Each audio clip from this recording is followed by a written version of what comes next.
Good morning. Hi, and welcome back to my station. I am Jackie Horton, and my YouTube station is called Jackie Horton at the Village Circle of Health.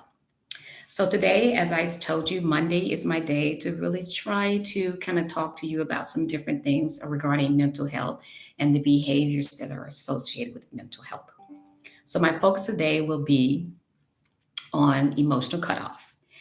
And you probably have heard this term before, but it did come from the study of the family by Dr. Bowen years and years ago.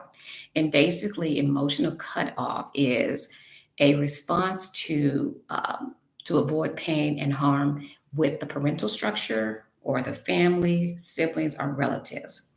So basically, it is a coping strategy, or some people term it as a mechanism in order to protect oneself due to the lack of safety, security, and stability.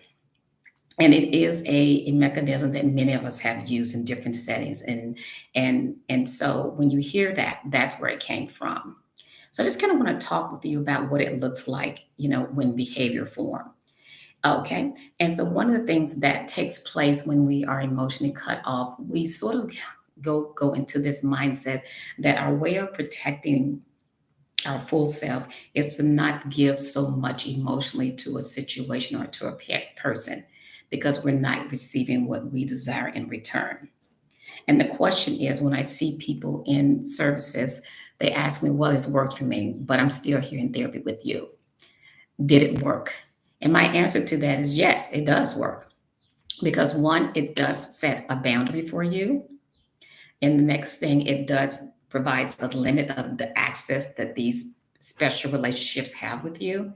And it also provides you a level of emotional attachment. So sometimes um, when we are trying to protect ourselves and remain safe and stable and so forth, we may give into more, giving more emotions rather than thinking about the reality of the situation that we're really in. So, yes, emotional cutoff can actually work. Then the flip side of that, people ask, well, does it not work? And the answer to that is obviously yes.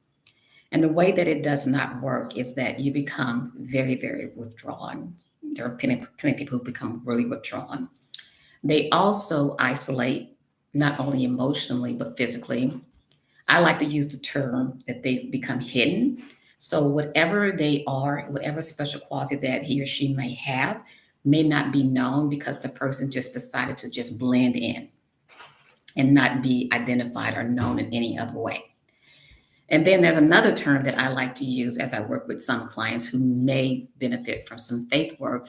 I use the word spiritual bondage.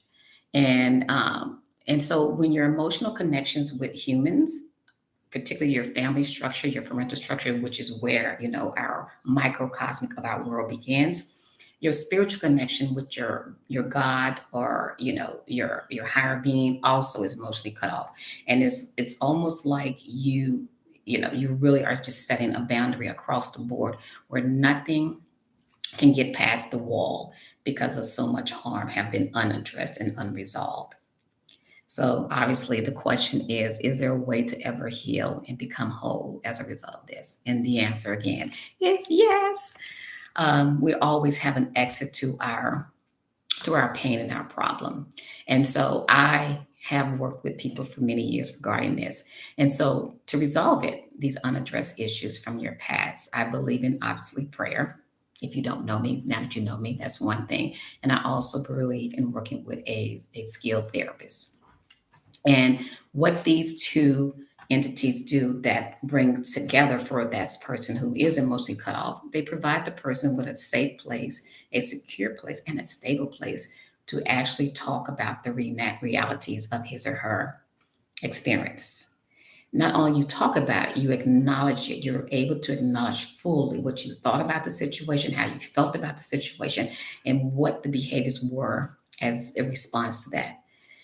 So you are able to do those things. And so once you look at the behavior being basically developed out of your fear, you start to really look at fear in a wider spectrum from a different angle.